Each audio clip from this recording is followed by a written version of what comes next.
The leader of the Democratic Alliance will, in essence, from any moment from now, be speaking to the media. Let's just link it to the DA presser, where they are outlining the future of the coalition governments and the route that they are going to take. It will be a quick briefing as a quick react to the final results.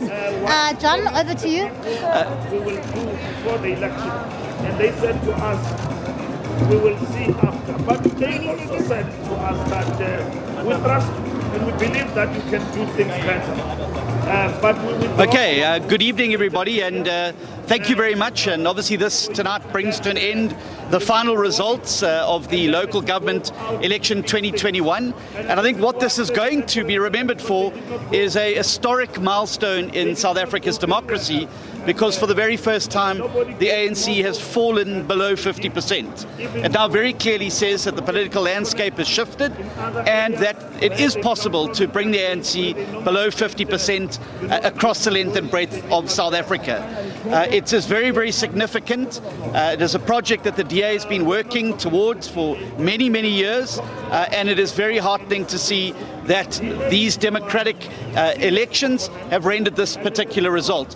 In terms of the DA, we're particularly buoyed by the result.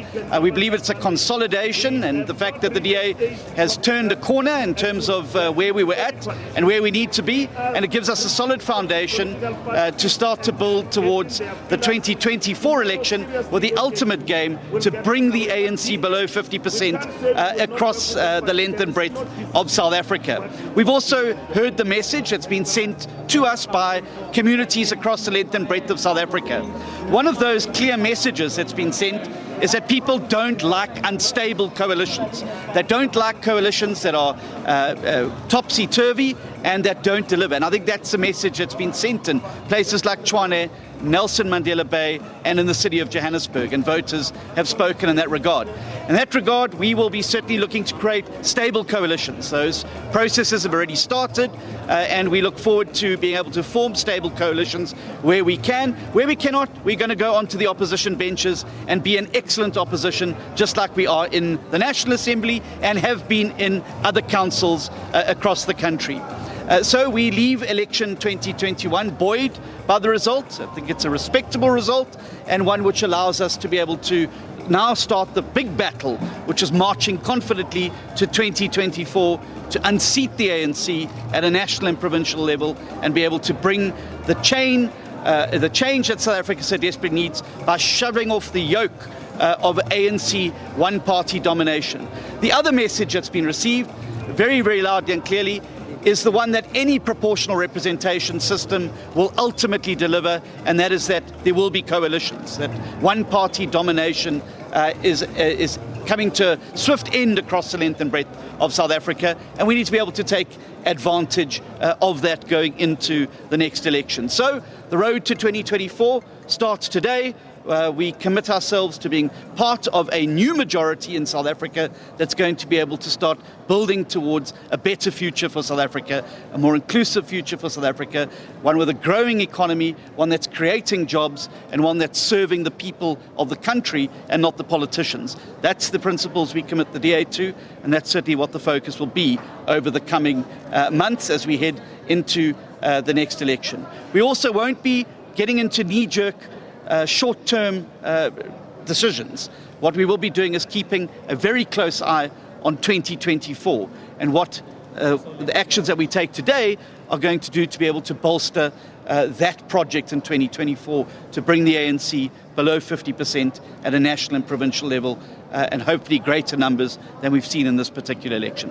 Thanks very much. Could you also just outline what the process around coalitions is going to be? Sure. And what the preconditions are going to be? So what we've done is, over the course of the last day, our team at the Sheraton has been crunching the numbers, has put the numbers into a number of matrices, and that has kicked up some likely coalitions where we can have the most stable results. We've started already to reach out to potential partners in those, and we obviously hope to solidify those particular talks in the coming days, and hopefully by the end of the weekend we'll be able to start making announcements around where we have been able to form stable coalitions with a focus on the best interests of the people in those particular municipalities, but also in the long-term interest of those municipalities in terms of stability and delivery. We do intend to publish publicly every single coalition agreement that we go into, and we will make it available not only to the media but also to the residents in those particular municipalities who are going to obviously be part of it. We've got a preamble which sets out very clearly the values and principles that will be embodied in there. They focus on service delivery, they focus on accountability and transparency, they focus on fairness, and they focus on ensuring that we have capable municipal administrations appointed on merit, not on as a result of cadre deployment. And those will certainly be the foundational principles of that particular coalition agreement. Thank you. If you ruled out the ANC in coalitions? Yes, we have. I think it's going to be very difficult to do coalitions with the ANC in places like Tshwane, in Joburg and Ekurhuleni, because they are the architects of the reason that those municipalities find themselves in the situation that they do at the moment. So you'd rather be in opposition? Well, we'll try and put together opposition coalitions. If those don't work, we will take up our seats on the opposition benches and be an excellent opposition and work towards the bigger project in 2024 of bringing the ANC below 50%. Mr. Steenhuisen, Natasha Perry here from SABC News. You just said that you've reached out to a couple of political parties. Can you tell us who those political parties are? Furthermore, just please confirm whether your former leader, Mr. Tony Leon, will form part of those coalition talks. I know yesterday you've indicated it'll be yourself and the Federal Council Chairperson, Helen Zille. Thank you very much. I don't want to get into the details because the coalition talks are at a very early stage yet. We'll obviously hope to be able to make an announcement later this week, or certainly by the weekend. Mr. Tony Leon is not leading coalition talks. I don't know where that has come from. I and Helen Zille and Ivan Meyer will be leading the coalition talks.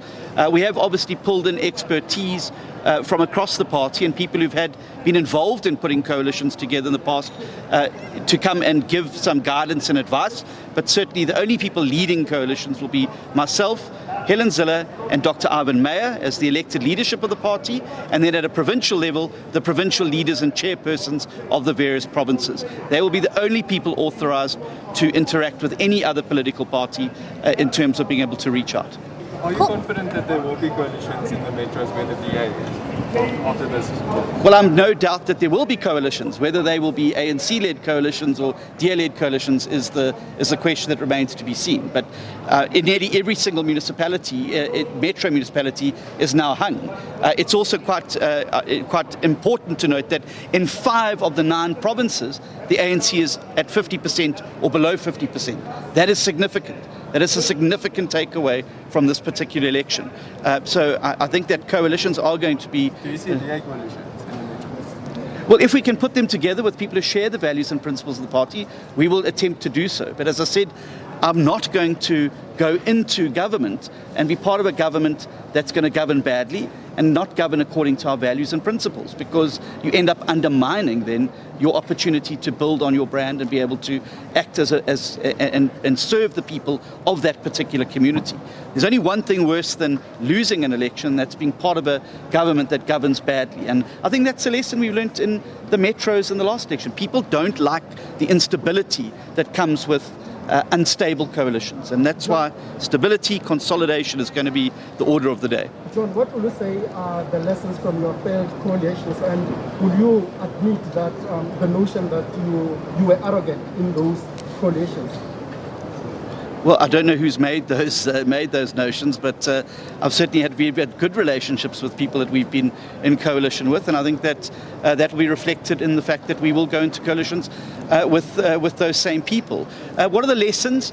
Well, don't do coalitions with people who don't share your values and principles. That's how you end up in a situation where you're giving fleet tenders to people. That's how you end up in a situation where you're appointing municipal officials because they know somebody, not what they know. And that's how you end up losing the trust of people when you don't follow through on your own values and principles in a coalition. That's a big lesson of the last 5 years, I think. John, do you think the gap in time is quite wide this time around? Do you think you can survive without the ANC and also the EFF in those coalitions? Because the difference right now is almost like 10% than the last time. Do you think you can survive? Well, we will look at seeing what we can do. If we can't put together an opposition coalition, we will take up our seat on the opposition benches and be a official opposition that serves the best interests of those of that community, and we will go into those opposition benches with the benefit of having been in government, knowing exactly what the budgets are, knowing exactly where the strengths and weaknesses of that municipality lie, and we will continue our program of action then from the opposition benches. Of course, we'd like to retain governments in Tshwane, and if we can make it work in a stable way, we will do so. But minority governments, we've learned over the last 5 years, are no way to live in a coalition. You can't be living from council meeting to council meeting, and you can't be living in an environment where people sit around a table and agree on one thing and then come to the council meeting and do something completely different. That is no way to govern, and I think the people have expressed themselves in their dissatisfaction around those types of arrangements in this election. Cool. Thank you Anybody very much, else? colleagues. Great. Just one last one. Sure. The DA Well.